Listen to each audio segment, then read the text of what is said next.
નર્મદે હર મિત્રો, ઉત્તર વાહિની નર્મદા પરિક્રમા કરતા કરતા આજે મને સ્કૂલના બાળપણના મિત્રો દેખાયા અને જૂના સમયમાં જૂની જે પરિક્રમા કરતા હતા તેની યાદો તાજી થઈ ગઈ. નર્મદે હર. તમે લોકો ક્યારથી પરિક્રમા કરો છો?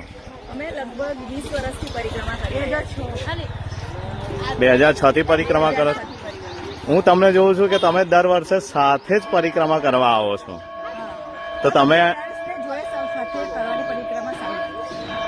બધા સારું કહેવાય કે આટલો સારો ટાઈમ કાઢીને પરિક્રમા કરવા આવો છો.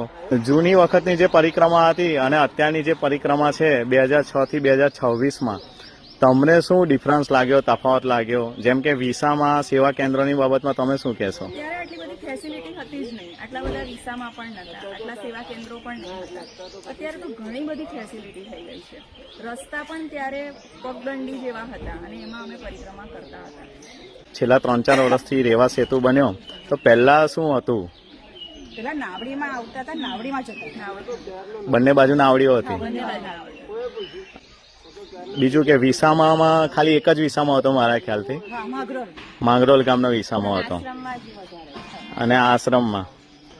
હા, અત્યારે જે આટલા બધા સેવા કેન્દ્રો છે અને લોકો પણ આટલી મોટી સંખ્યામાં આવે છે, તો તમે લોકોને જે યાત્રિકો આવે છે યાત્રિકોને તમે શું અપીલ કરશો સ્વચ્છતાની બાબતમાં? અમે રસ્તામાં જોયું કે કચરો જ્યાં ત્યાં ફેંકેલો હોય છે તો ડસ્ટબિનમાં નાખવો જોઈએ અને બને તો સ્ટીલના જ વાસણનો યુઝ કરવો જોઈએ, પ્લાસ્ટિકનો યુઝ ના કરવો જોઈએ. નર્મદે હર. જીવનભર નર્મદે હર. સંકટ હર. નર્મદે હર.